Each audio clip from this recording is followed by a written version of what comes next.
Eu apertei. Tá indo, Já né? tá indo, já tá indo.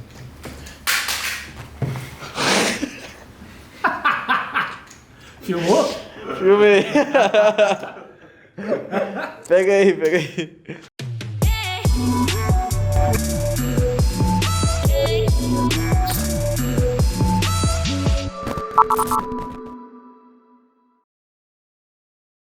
Fala, jogadores! Vou aqui então responder hoje perguntas que eu recebi no meu Instagram. Eu abri uma caixinha de perguntas hoje justamente para esse quadro. Vou estar respondendo aqui algumas perguntas. Então, vamos para a primeira. Pergunta do Valdir.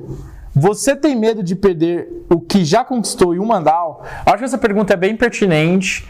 Acho que essa pergunta acaba afetando muito até aquele jogador que está jogando ali mid, small stakes, que às vezes tá tendo várias sessões ali e durante o mês, várias sessões boas e acontece em uma sessão, vai lá e espiusa muito, né? Para quem não sabe, espiusar é uma sessão que é bem ruim, que você vai lá e vomita suas fichas literalmente. E eu acho que isso é bem normal para esse jogador que está jogando mid, small stakes, que eu acho que essa parte mental, essa parte de controlar, entender que está na sessão ruim, acho que é um pouco mais complicada hoje, felizmente. Depois de estar jogando no high stakes, depois de já ter adquirido um certo patrimônio, ter investimentos off-poker, eu não tenho mais esse medo de estar perdendo tudo no Mandal, entendeu? E claro, quando acontece o Mandal, eu não me rotulo que eu sou jogador de X stakes, né? Então quando eu estou no Mandal ali, a gente, eu acredito que não só eu, mas os jogadores que estão ali no high stakes, ele tem disciplina para estar fazendo ali um move down. Então isso aí não é um medo meu mesmo hoje. Vamos então para a próxima pergunta, a pergunta do Leonardo. Como manter a constância do mesmo jogo que está dando certo? Acho que essa pergunta é bem interessante porque eu acho que pode acontecer duas coisas. Quando você está numa fase bem ruim e quando você está na fase muito boa. Quando você está na fase bem ruim, acho que a gente acaba jogando diferente, a gente... pelo menos eu acabo tendo uma estratégia mais passiva, eu acabo jogando ali de uma maneira mais weak tight, então... eu acabo perdendo um pouco essa vontade de jogar, então acaba acontecendo isso quando eu tô ali na fase de downswing. E quando eu tô na fase de upswing, acaba acontecendo o efeito oposto.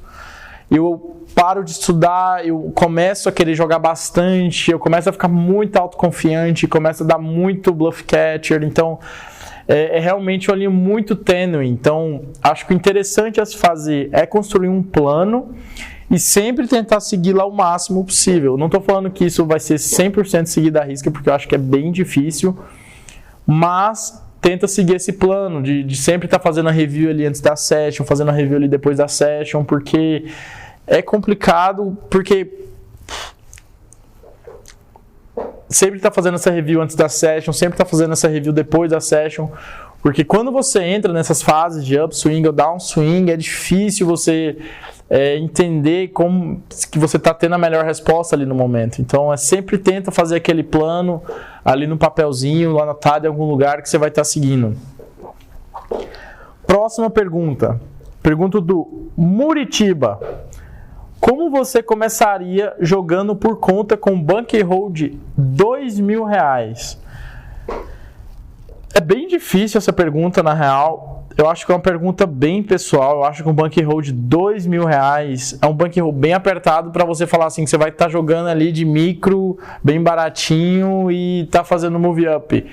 Eu aconselharia ali, quando você tem essa limitação de bankroll, não tá se dedicando basicamente exclusivamente ao poker. Eu acho que você pode estar trabalhando com outras fontes de renda para estar juntando ali um bankroll e estar jogando poker ali como maneira de part-time, né? Como um trabalho complementar. Então, eu não começaria com um bank de 2.000 e me dedicaria exclusivamente. Eu teria um trabalho, né, que eu teria ali para conseguir me bancar, né, sustentar minhas contas e jogaria poker ali como se fosse um trabalho complementar, até ter uma bank mais confortável, até eu ser mais maduro no poker. Ou pega os 2.000 e coloca na roleta, tenta dobrar, vai dobrando até chegar no objetivo. Ou perde logo, né? Você não sofre. Já acaba essa ideia. Há quanto tempo você joga poker? Jogou para time até qual limite? Por que decidiu sair? Nunca joguei para time, na real. Eu já joguei cavalados em algum momento da minha vida, mas nunca tive um compromisso de time. Geralmente eu sempre joguei mais por conta. O que aconteceu muito eu trabalhei com outros jogadores ali que, como por exemplo o Chance Kornoff, né, que foi o desafio ali do Phil Galfond, e existia um certo, além, né, de estar trabalhando, estar ajudando ele a ter meu salário, né, às vezes ele me cavalava em alguns eventos, me dava algum coach, então eu nunca tive essa relação de time, era mais uma relação de...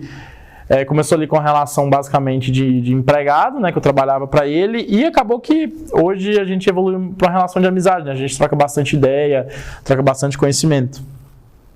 Então, foi basicamente assim. Maior down em buy-ins. Eu não sei ao certo, mas eu arriscaria dizer que ele em torno de 30, 40 buy-ins. Melhor curso que você fez de Omaha 5.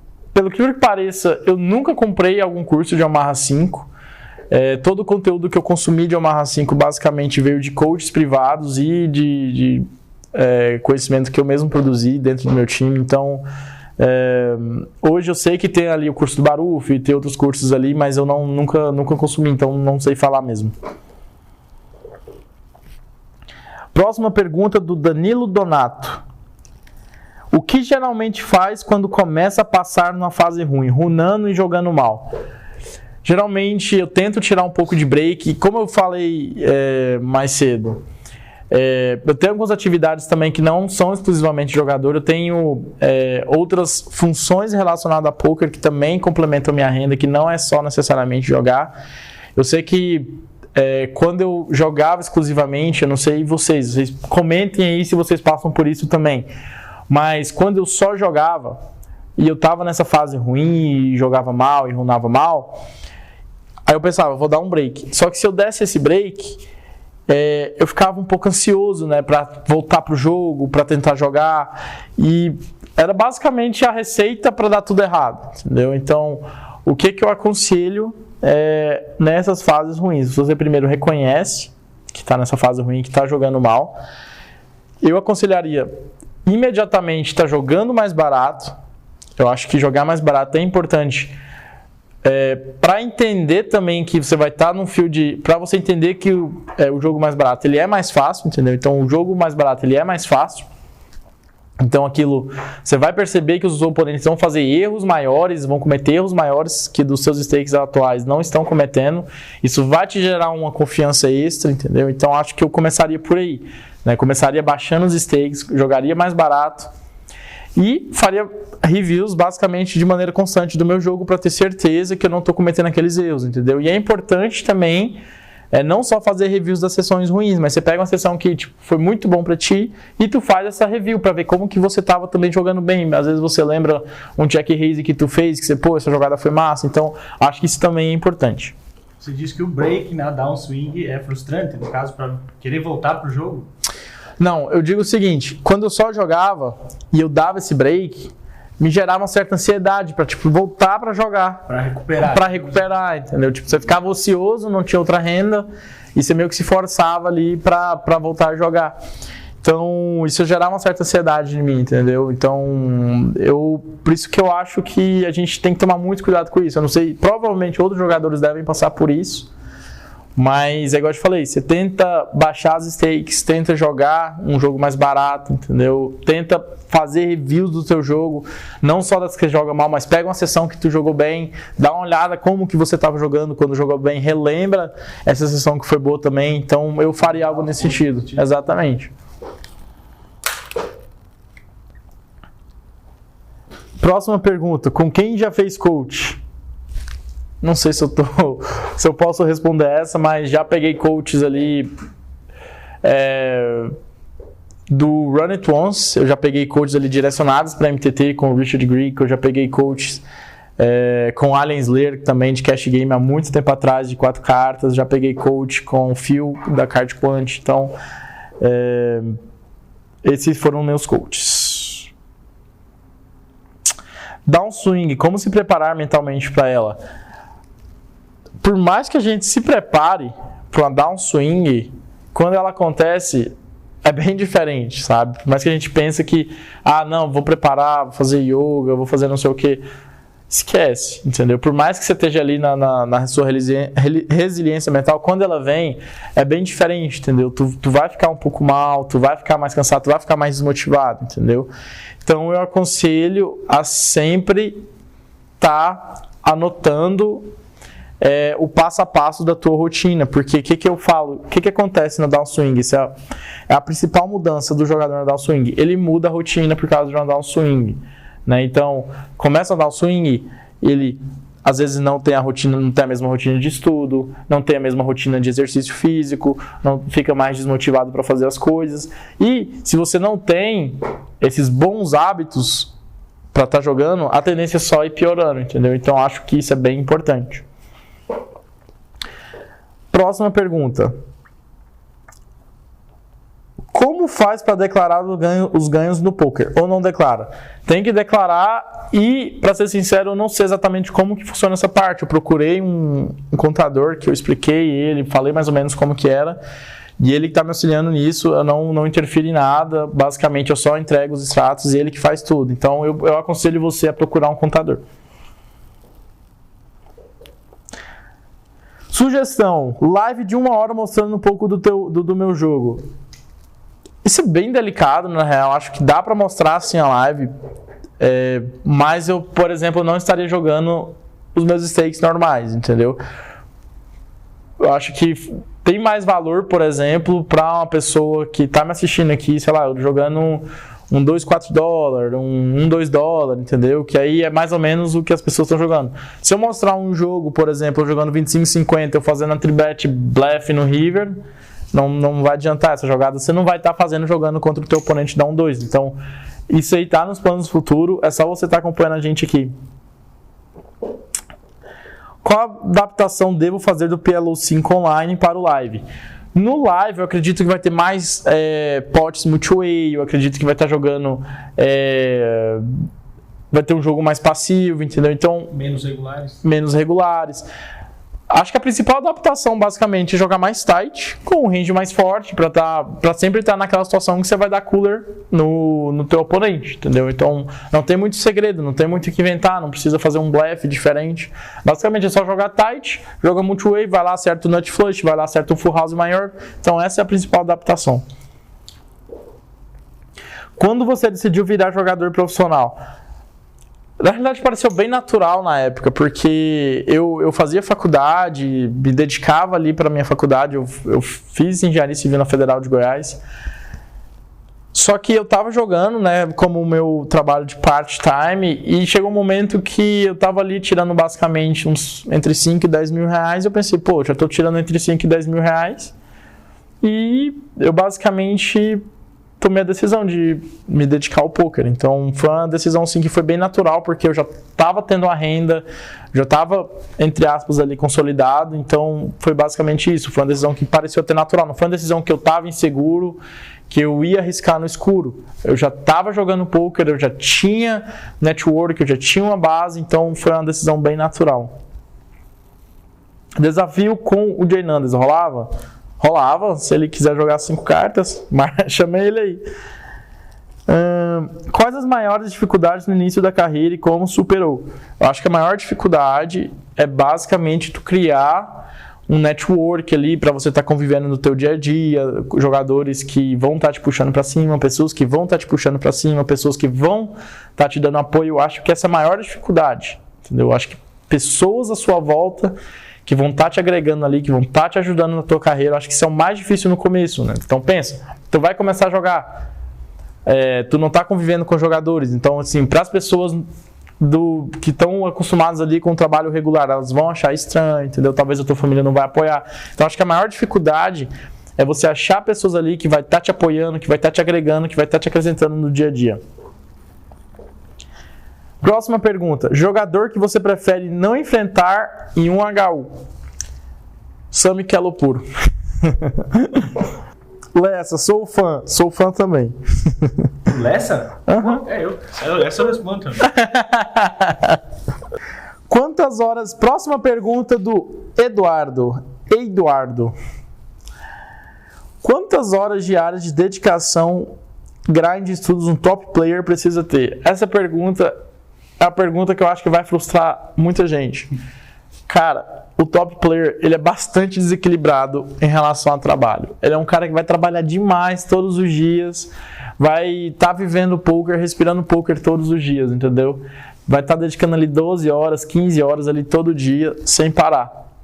Essa é a realidade, entendeu? Um Sammy Kello puro, um Luke Vanderbilt, ele sempre vai estar ali todo dia, entendeu? Então, não tem segredo. É trabalhar muito, todos os dias, entendeu? Infelizmente é isso. Se tu quer chegar ali para ser um top player, vai ter que estar dedicando muito todos os dias, né? E quando o outro tá descansando, tu vai ter que estar trabalhando. É o cara que vai marcar uma janta e não vai ir porque tá jogando. Exatamente. É o cara que marca uma janta e desmarca porque sentou alguém na mesa. Exatamente. Se eu quiser ser um top player de PLO, devo esquecer de certa forma o Texas e me dedicar só ao PLO? Se tu se dedica só a uma modalidade, pratica essa modalidade todos os dias, treine o teu reflexo, treine o teu inconsciente para estar tomando decisões o tempo todo, você pode ter certeza que o teu progresso vai ser mais rápido. E depois que você atingir uma certa maturidade com o poker em si, não é que, por exemplo, eu não jogo Texas, mas se eu jogo Texas, eu já começo a ter um entendimento melhor de interação de range, essas coisas, e eu consigo até jogar Texas, por exemplo, eu consigo jogar Texas melhor do que se for um jogador de small stakes, por exemplo, por eu ter um certo entendimento de high stakes, de não ter um certo medo de bankroll. Então, eu aconselho que se você quer ficar bom em duas modalidades, dedica uma modalidade até você fazer o teu move up até o nível que te agrade e depois, quando você ter certo entendimento, vá jogar outras coisas, entendeu? Então eu faria mais ou menos assim. Conta a sua trajetória dos micros até os high stakes. Essa pergunta demora muito. Essa pergunta eu respondi um pouco num podcast, só que ela está em inglês. Talvez em outro momento eu possa falar só em um vídeo sobre isso, porque senão vai tomar muito tempo. Mas tem esse podcast que é do Daniel Show of Force. Se você colocar no YouTube Show of Force Alisson, tu vai ver esse vídeo. E eu falo um pouco mais como que foi essa trajetória. Mas no futuro a gente vai estar falando. Profissional de poker há quanto tempo? Vivo exclusivamente do poker há 6 anos. Tem previsão de lançamento do documentário de vocês? Não. Tá rolando aí. Tá. A gente tem um grupo do Grinders do Omaha, que é uma fraternidade que foi fundada por mim, e a gente estava comentando nesse grupo sobre fazer um documentário ali, parecido daquele documentário dos Nosebleeds, que a gente fala um pouco das rotinas, coloca a meta de ganhos, mas assim, no momento a gente ainda não tem essa meta. Provavelmente a gente vai casar esse documentário com alguma grande série de torneios, alguma grande série de jogo online, né? Porque se você fazer, por exemplo, essa meta quando não está rolando nenhuma série de jogo, o jogo fica um pouco mais seco. Se você fazer essa meta, por exemplo, durante a WSOP, não vai ser bom, porque o jogo vai estar mais morto. Então a gente tem que ver uma data certinho, que vai estar casando com vários eventos online e que vai ter bastante jogo. Las Vegas ou Macau? E por quê? Acho que Las Vegas. Não conheço Macau, mas Las Vegas. Mas talvez a comida da China não é tão boa. Mas Macau tem chineses. Eles gostam muito do jogo. Isso é verdade? Deve ser mais recreativo? Se for o Vitinho respondendo essa, ele responde o Macau, ele dá Insta Macau. 100% Macau. Como sair dos micros? Tu fecha a janela do PP Poker e vai ver TV. Sim, tem um xizinho vermelho assim. Aperta o xizinho. Essa pergunta de como sair dos micros, ela casa um pouquinho com o que eu falei quando eu respondi sobre a banca de R$2.000. É complicado tu se dedicar exclusivamente para viver de poker jogando micro. É melhor tu fazer isso como se fosse um part-time job e que você dedica a outro trabalho e também dedica ao poker em meio período. Então eu faria algo mais ou menos assim. As single suited ou as rei, dama, vala 10 double suited. Depende do Ás. Se for um Ás vala 10, 8, por exemplo, single suited, eu prefiro esse. Se for um Ás 7, 3, 2, eu prefiro o Ás, Rei, Dama, vala 10. Então, depende desse Ás. Qual a sensação de forrar todo dia? Também não sei. Se descobrir, me conta. Se descobrirem, me conta, por favor. Quando teremos o HU Challenge você versus Belarminos? Só quando a GG parar de comer meu reiki.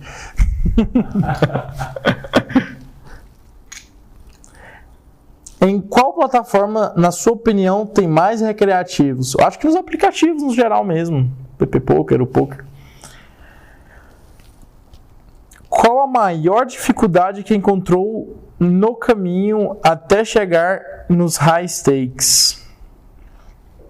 Acho que essa pergunta é bem difícil. Eu acho que não existe exatamente uma dificuldade pontual. Acho que existe uma dificuldade constante ali todos os dias de estar evoluindo, de estar lidando com as downswings, de estar lidando com as upswings. Então, sempre existe essas pequenas dificuldades. Não existe um ponto ali, entendeu? Algo pontual. É claro que se um dia eu derramar todo o meu bankroll, isso é bem grave e isso é uma grande dificuldade na minha carreira, né? Então, mas se não existe algo pontual que me impeça de estar jogando todo dia, não existe uma dificuldade maior, né? Sempre são, todo dia tá ali na trincheira, batalhando, estudando e melhorando. Maior downswing. Na real, minha maior downswing nem veio com poker, vem investimento em criptomoedas, então... com poker, na realidade, todas as downswings de poker nunca foram downswings ali que me machucaram a ponto de, por exemplo, eu não poder estar jogando os stakes que eu jogo. Nunca aconteceu isso. Então eu sempre fui bem cauteloso, eu sempre respeitei muito o meu bankroll, então sempre fui bem cauteloso em relação a isso, né, ao meu bankroll, né, mas não tem outro caminho. Quando tu se machuca muito, voltar para trás, não se prender que você é jogador de stake X, entendeu? Descer e escalar de novo, não tem o que fazer. Se eu ganhar um HU de você, me contrata pro teu time? Na real, tu me contrata pro teu. A gente faz parceria. Era você. A gente faz parceria. Gente, então é isso. Esse é o quadro Alisson Responde. Teve algumas perguntas que eu não respondi. Geralmente eram algumas perguntas bem teóricas de poker. No mais foram isso. Eu achei que teve algumas perguntas bem interessantes. Se tiverem mais perguntas, fiquem atentos que eu vou estar respondendo mais perguntas. E é isso então, turma. Deixem um like, comentem, deixem sugestões, me sigam no Instagram que vai estar aqui. Se inscrevam no canal. E se inscrevam no canal. E mande um beijo pro Vitinho que tá aqui. E mande um beijo pro Vitinho. Falou, gente.